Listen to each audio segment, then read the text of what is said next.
Hey folks, good Thursday afternoon to you. Thanks for checking in with us here at myfoxhurricane.com. Jerry is now off the map, so that just leaves us with Karen and a massive hurricane, Lorenzo, way out in the central Atlantic.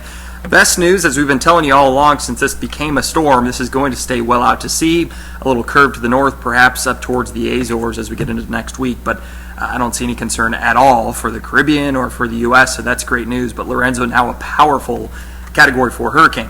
Karen has been getting a little bit more organized, or at least trying to, better looking than it was the last couple of days. A lot of convection kind of maintaining itself this morning, but most of this is still kind of displaced off to the west of the center. The center of the storm is actually kind of right under here, so until we see kind of that low-level center get tucked underneath that convection, the storm is not going to intensify much, and we're not expecting that to happen. We'll probably maintain its intensity for another day or so, as it just kind of meanders, does a little loop-de-loop, but once the ridge builds to its north, it'll get moving back to the west.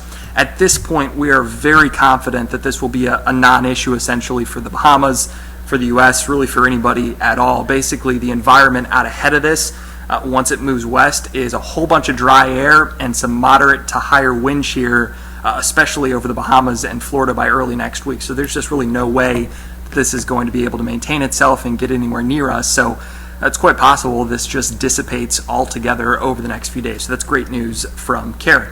About ready to wrap up September. Only got 4 or 5 days left, right? Early next week we head into October, and that's the time of the year we start watching fronts coming down, pushing through the southeastern U.S. Sometimes those get stalled over the Caribbean and the Gulf. That can often yield some tropical development in the western Caribbean, as well as some other factors as well. Some more homegrown development in the month of October. We'll have to watch that, but for now, things look to be A-OK for at least the next week, maybe 2 weeks or so. We'll check back in with you the rest of the hurricane season. See ya.